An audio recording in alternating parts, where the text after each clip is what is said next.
This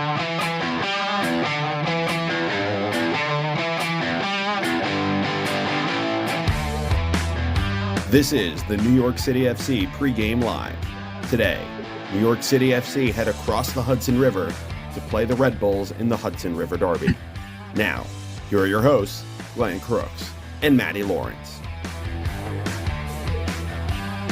Yeah. Look at that. Where are we? There we are. There's Chris Sakonis, who put that together right behind us. He's joining us on the broadcast today. He is our halftime and post-game host. And the other incredible thing that happens, I'm Glenn Crooks, this is Matty Lawrence, is the highlights during the course of the game on my Twitter, at Glenn Crooks. So we're doing the commentary, and then Chris is a magician with this.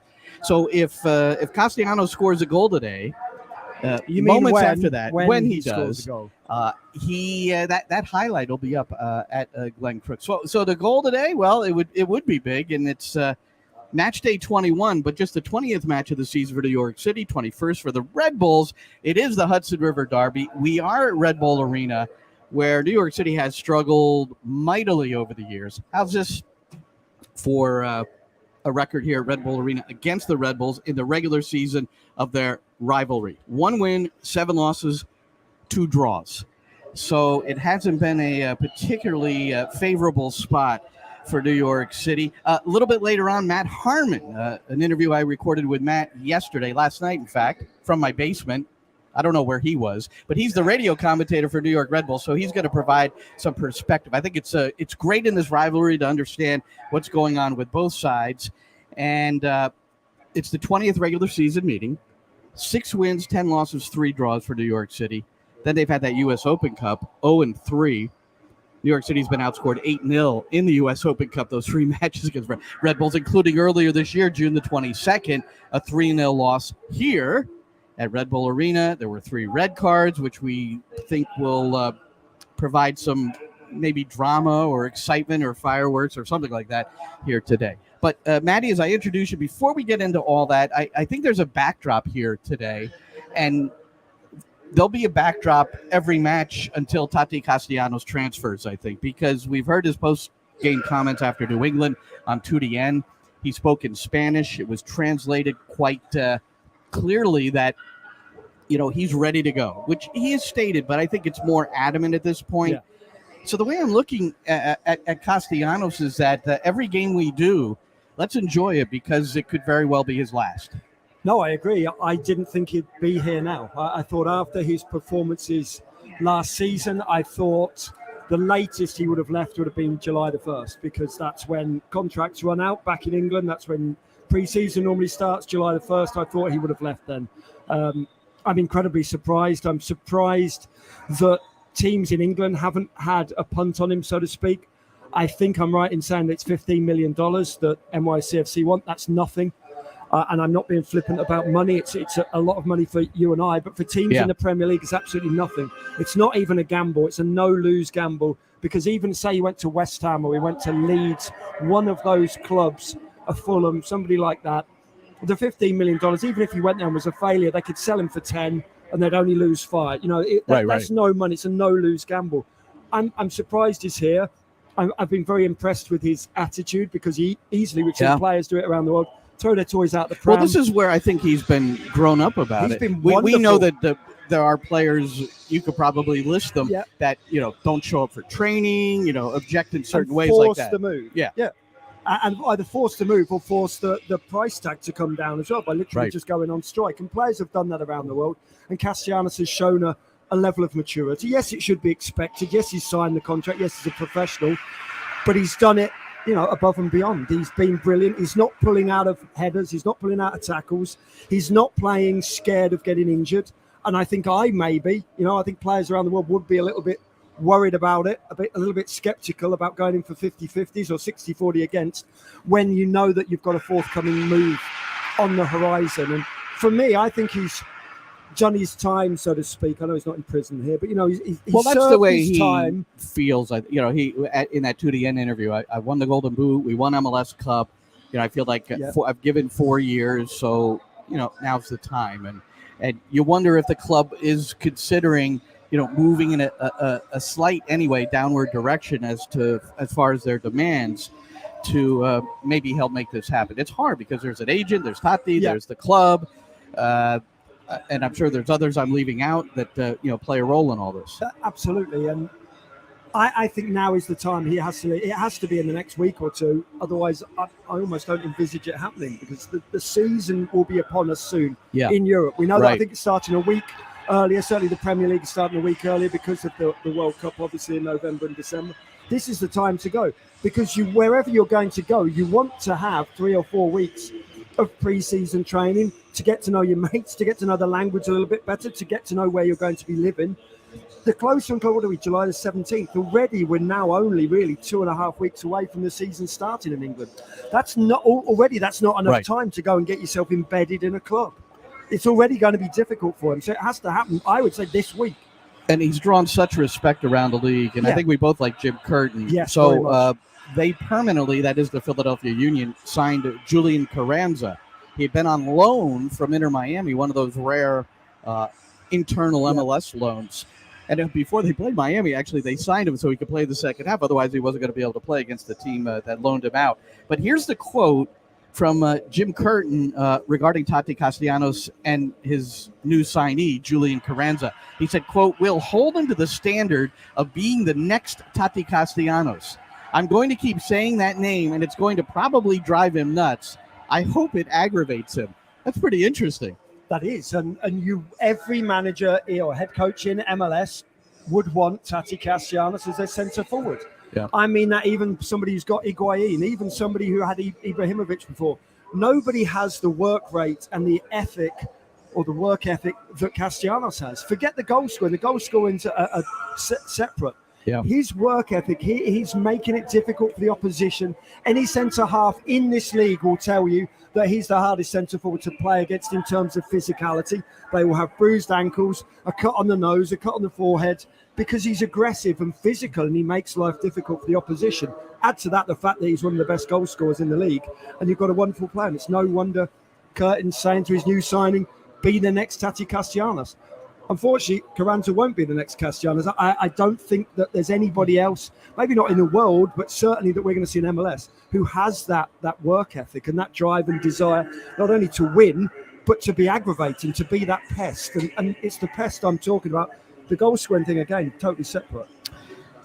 He's Matty Lawrence. I'm Glenn Crooks. We've got the commentary coming up at 4:45 Eastern. That's the pregame show with Nick Cushing, presented by Ford. That's on the New York City FC network and also the New York City FC app and at TuneIn. So we talk about Castellanos.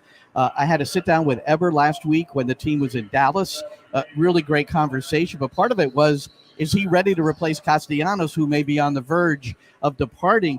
He said he's ready. So Castellanos, yellow card suspension for the game at Dallas midweek.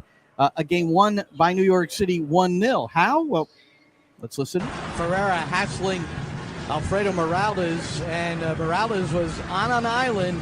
Ferreira poked it away, but Sean Johnson alert. And now the ball loose. Turnover FC Dallas. Sandy Rodriguez square to Eber! And the opening goal! Scored by Eber in the 29th minute! Off the feed from Sandy Rodriguez. A poor giveaway in the midfield from FC Dallas. And that sprung Rodriguez. And he's tied for the league lead now with 8 assists. And Eber, proven to be a worthy substitute for Tati Castellanos, found himself alone in front of the goal. Rodriguez drawing a defender, slipping it to Eber. New York City on the road. Frisco, Texas, take the 1-0 lead. Yeah, it was a loose ball. Jose Martinez went to the ground to try to sweep it away from Santi Rodriguez. Rodriguez nipped just in front of it and then went right to the near post, drew the defender towards him, and then slotted a perfect ball to Eber. All right, the one thing you saw on the replay, Matty, that was Sal Rosamilia with me in Dallas. I've got Matty Lawrence with me today at Red Bull Arena. Was Tavon Gray in the air, kind of sealing off the player in order to permit Santi Rodriguez to knife through. I'd love to say it was wonderful play from Tavon Gray, but whoever the number 2 was, and I haven't got my notes in front of me, it's the worst piece of defending I've ever seen in my life. But look, credit Tavon Gray. He did hold him off. There's no way you can get caught the wrong side of a man there from a ball that goes 50 yards up in the air, goes 50 yards long. The time of flight must have been about 5 seconds. You have enough time to realise you're in the wrong position and then run back again. But anyway, credit Tavon Gray. Credit Santi Rodriguez, because we've seen him time and time again maybe try and smash the ball towards the near post and shoot, but he picked his head up and he picked out Eber, and it was a good goal from NYCFC's point of view, and that's all I care about. We don't need to talk about FC Dallas's defending. We'll let their defenders do that. And that shot on target you saw, that was the only shot on goal, on frame. Only 4 shots on goal, which is a season low, but the only shot on target was the Eber make, and it was enough for a 1-0. FC Dallas really only had one big chance themselves and one shot on target. It was saved by Sean Johnson. Good save. Jesus Ferreira with the rather sharp head ball, but Sean Johnson was alert. I don't quite want to say it, but I'm going to. I was lucky enough not to be working that game. I was lucky enough to be working elsewhere. It's 105 degrees and not much happened on the field. I watched the 4-minute highlights, and they were about 3 minutes 55 seconds too long. Even the producers couldn't come up with any highlights. I think, as you said, there was the 2 shots, and apart from that, they kept replaying the centre up in the beginning of the first half. And then no sarcasm in this. None Brett. at all. None. Now, also in this game, the first career start for Justin Hack, who has sort of become, part of the equation for the interim coach, Nick Cushing. And one thing that has become evident is that Ronnie Dyla, when he needed an extra midfielder, went with Gideon Zalalo. Yep. Nick Cushing, when he needs the extra midfielder, goes with Justin Hack. So Hack was the starter, and look, we got some. There he is, standing next to Tavon Gray, the aforementioned. So he looks happy to start there. And then he was sitting in front of the back 4 all night, and was just back 3 rather, because of the change of shape, and was just clearing things and really putting himself in good position all night. And then hugging Eber. I don't know if that was after the goal or after it looks after the game, because Hack had nothing left. he was exhausted. He played the full 90, and then Nick Cushing giving him the hey, well done, Mr. 20-year-old, Mr. Homegrown, Mr. I'm giving you a chance, and you're taking advantage. Look, new managers come and go at clubs, and it gives you a new chance. You know that the slate is almost clean. I know that Nick Cushing has been here anyway, but he's a new manager. He's got his own philosophies and his own takes on the abilities of players. And Justin Hack is probably one of the only players at the moment that we've seen thriving from the change of management. Partially that's because Ronnie Dyla was a very good manager and could eye up who the best players were. He thought Zalalo instead of Hack. Apart from that, I don't think there's too many arguments to be had. But Nick Cushing has stayed steadfast in his belief of the ability of Justin Hack. I think Justin Hack has rewarded him as far as I've seen. I don't think Justin Hack's let him down. We know players make mistakes. I'm sure Justin Hack's made a mistake or two, but ultimately, overall, I think he's done really well. And I asked Nick Cushing earlier in the week, I thought because of the change of shape, a 3-4-3 shape, different personnel, obviously Thiago Andrade playing wing back on the left side, leaving players at home that could have played, Alexander Collins and Maxi Morales, but he made the executive decision to leave them home.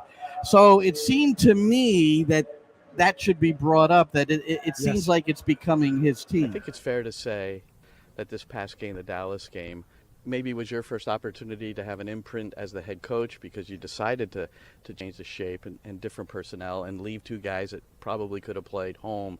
Do you feel that way a little bit? Now, do you feel a little bit more comfortable in your role? Not that you weren't at the outset, but you've had some time. You've had some training sessions. I think you have to, at the start, you have to have a plan, and I had almost a 5-6 week plan of how you keep consistency versus how you want to shape it in the way that you believe. As coaches, we have a belief, and my belief, I don't say it's different to Ronnie's, but obviously we're different people.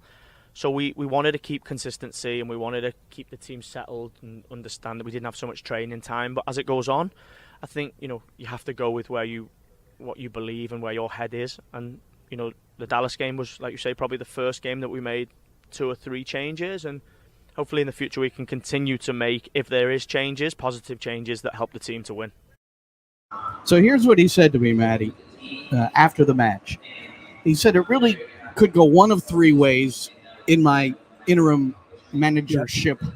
I could stay exactly the same as what Ronnie was presenting, and he felt if I did that, I would lose the respect of the players because I'm not my own man.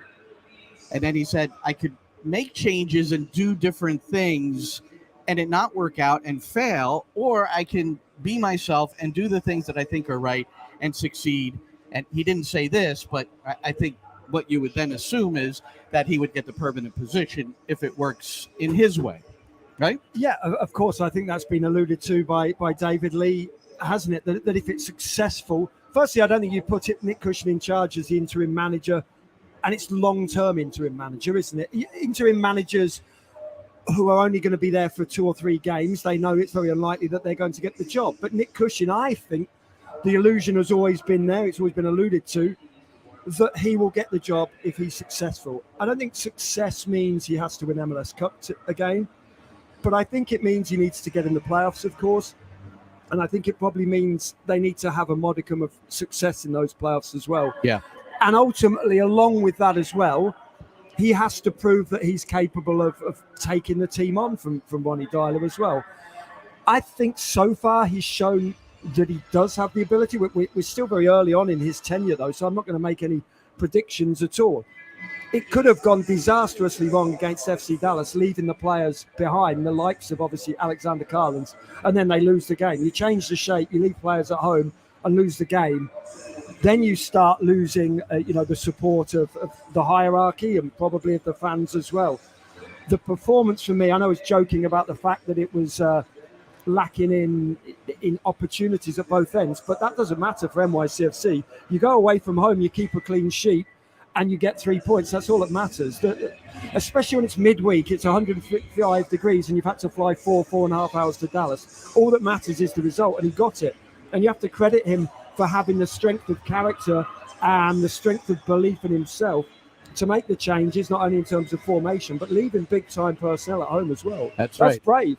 And in addition to Collins and Morales left home, Tati Castellanos on a yellow card suspension, yep. And Anton Tinnerholm was not ready. Still not quite ready. Needs a couple of more days, according to Nick Cushing, so he will not be in the squad today. So that would we would assume that's Tavon Gray at fullback. We'll reveal the lineups in just a little bit. So, New York City, second place in the Eastern Conference. New York Red Bulls, third place in the Eastern Conference. And so it's 2 versus 3.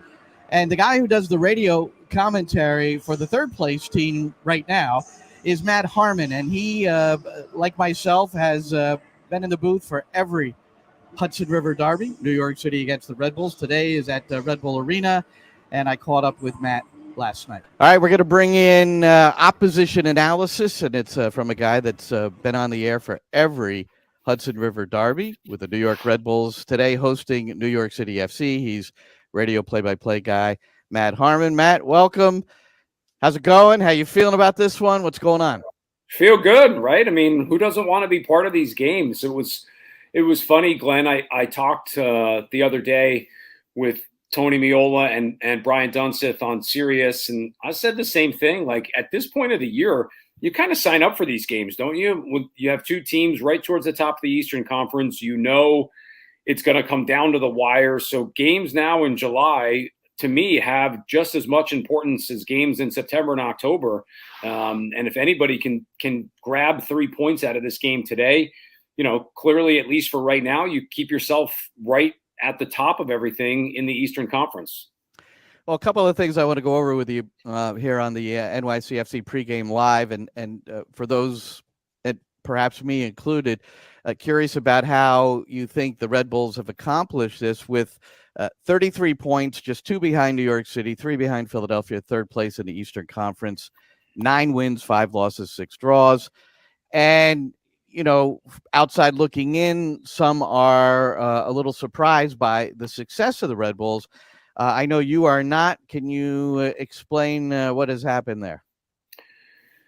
A team that has clicked for the better part of the season. I mean, you throw in, I would say, the weird start to the year, the first third, 40% of the season now that we're past the half point. You had a Red Bull team that couldn't win at home, but couldn't lose on the road. It was just crazy the way that things kind of got up and going. And now you've got a team that has been much better at home, but is also getting points on the road. 3 points against Sporting Kansas City, point last time out against FC Cincinnati. But now you've got a team that's been really good and dynamic at home.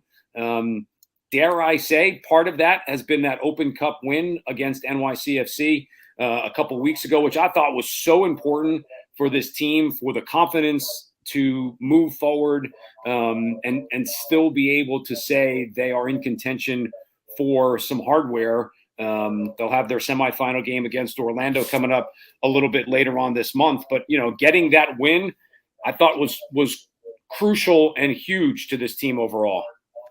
And you're not kidding about the difficulties at home. That's 6 games to start the season winless, but now you've won 3 straight at home. And home field advantage in this derby. How about New York City with a 1-7-2 record at Red Bull Arena against the New York Red Bulls in this regular season? What have you noticed along the way that's been such a struggle for New York City?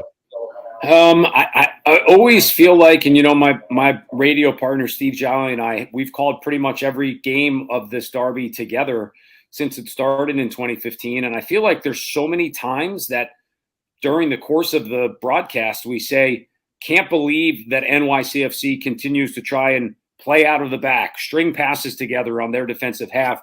It almost has seemed like so many times in this rivalry, Glenn, that they're playing exactly into the hands of what Red Bull wants. And I think that's been a big reason why, at least from a New York perspective, not New York City, a New York perspective, you've been able to see a team that's had success in this rivalry and in this derby because the way that NYCFC has played going back to 2015 and through 4 or 5 coaches now has always kind of been the same, and it plays right into what New York wants to do. We'll see if Nick Cushing can get it right for New York City FC against Gerhard Struber. What about Struber?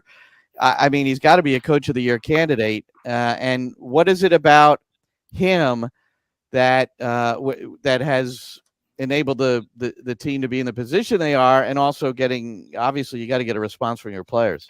Well, I think 2 things, and you just kind of touched on the first one. Number one, I think the players love him.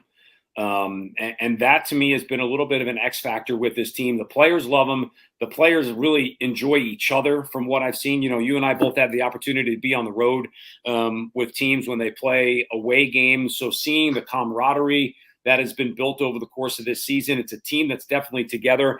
And I'll tell you one of the other things that I think has been really interesting to watch Coach Struber over the course of now the better part of 2 years, especially this year.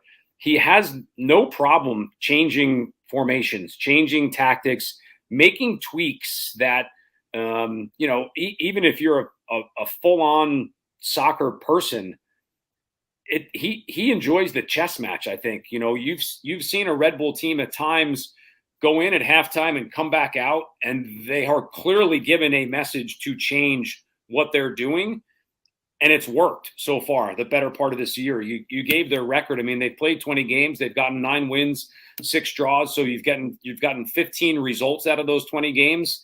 I don't disagree when you say that he's a Coach of the Year candidate, because I think he's been that good. All right, we've got Matt Harmon here with us, play-by-play guy for New York Red Bulls on the radio side. We'll both be on the roof Sunday for the big match, the first derby in the regular season, but there was another one, and you alluded to it, the U.S. Open Cup, 3-0 for Red Bulls, also at Red Bull Arena.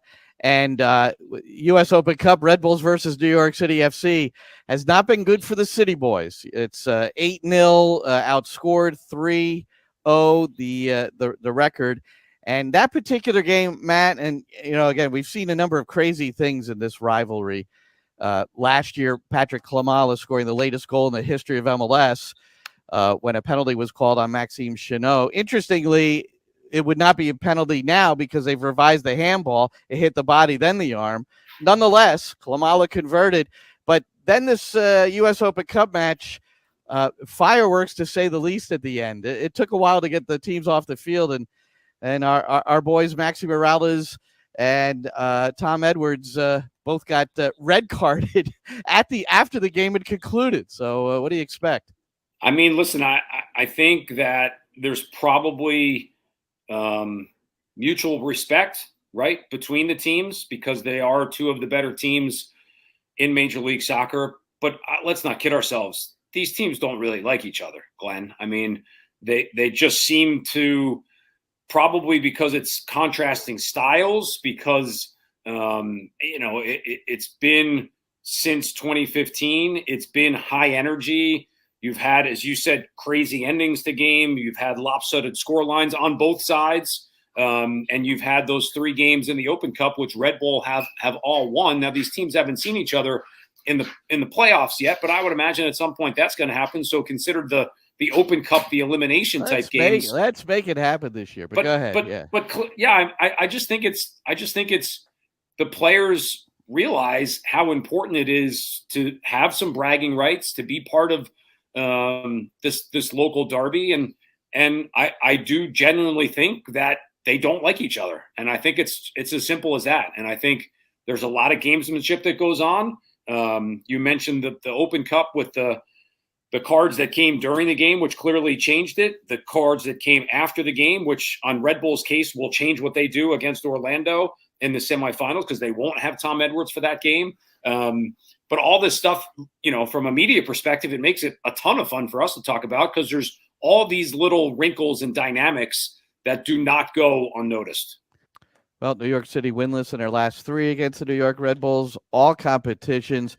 Matt Harmon calling the games for the Red Bulls as he has from the outset of this rivalry. Well, enjoy the broadcast, Matt. We'll have some fun with it. I would imagine. I don't think it's going to disappoint this time. Not that it ever has, but I just don't think it'll disappoint. I 100% agree. I will give you this little reminder, though. When you come to Red Bull Arena, we don't call it the roof. We like to call it the 6th floor. We refer to our area up there as the 6th floor. The roof sounds like, it sounds dangerous up on the roof. We go 6th floor. Well, we try and keep it conservative. Off to the right there, where there aren't any of those auxiliary press areas. If you really wanted to jump, you could. I appreciate you having me on. I always love talking this game with you and catching up and talking soccer anytime. All right, Matt. Have a good one. All right. Well, there he is. Matt, now, he talked about the roof, Matty. Yep. It's not the roof. It's a 6th floor. So here, I just took a few. No, it's the roof. I took a few pictures. So here's our broadcast view. Okay, that's nice. We got a great. It's always been a great view here. But just off to the right, there's this area, which is very roof-like. And then you get a little closer and you look over and it's this. And then when you look directly over that's like... It's the roof. Woo! You should have taken one out the back. Because then if you walk out the back and walk over the edge, you definitely know it's the roof because there's no seats below. You're just straight down into the car park. It is a roof. All right, well, we're just about set to get underway. But first, I have never thought about or seen anyone who has jet skied on the Hudson River or the East River, or look at, so Matty's son Zach was visiting, and look what they did. Look at that. That is unbelievable. So I thought I would share that. We stole those 2 jet skis as well. I'm not sure it's legal. Is that like carjacking? Exactly, you move up to somebody and just knock them off? It's a misspent youth game back in England. But it's pretty easy to, you don't get a good balance there. You don't have to be, all right, that was very cool. No, it's fun. Yeah, it's really fun. Very cool. So that's I suppose that's a recommended activity for you, for anybody in the area watching that might want to go hang out on the water. And we're going to hang out here at Red Bull Arena and really looking forward to this one. 4:45 Eastern is the start of our live commentary on the New York City FC network, nycfc.com/radio. And it's also the New York City FC app. And I didn't see, Chris Sakonis with it. Has the New York City roster been published? The starting 11. Yeah, we don't. We're at 4:30. It will have been. It has to be, right? Yeah. We're going to take the chance and show it anyway. Yeah. All right. So Sean Johnson to goal, Tavon Gray, Thiago Martins, Alexander Collins, Malde Amundsen, Nico Acevedo, Alfredo Morales, Santi Rodriguez, Maxi Morales, Tylus Magno, and Tati Castellanos. There's your bench. No surprises there. And interesting for the Red Bulls, it's also a lineup you would expect, except there's 3 forwards that rotate. You see Omir Fernandez is starting up top today. It's either him, Patrick Flamala, or Tom Barlow. And they don't know until the morning of the game, I found out. He tells them the morning of the game. Everybody else knows, and then he lets it. That is Gerhard Struber, by the way, the head coach for the New York Red Bulls. All right, Matty, you ready? I'm ready. Great. All right, Totally well, thanks ready. for joining us here. And then hopefully you'll be with us on the broadcast. We are the only hometown English radio broadcast for you, representing New York City FC. Enjoy the game, everybody.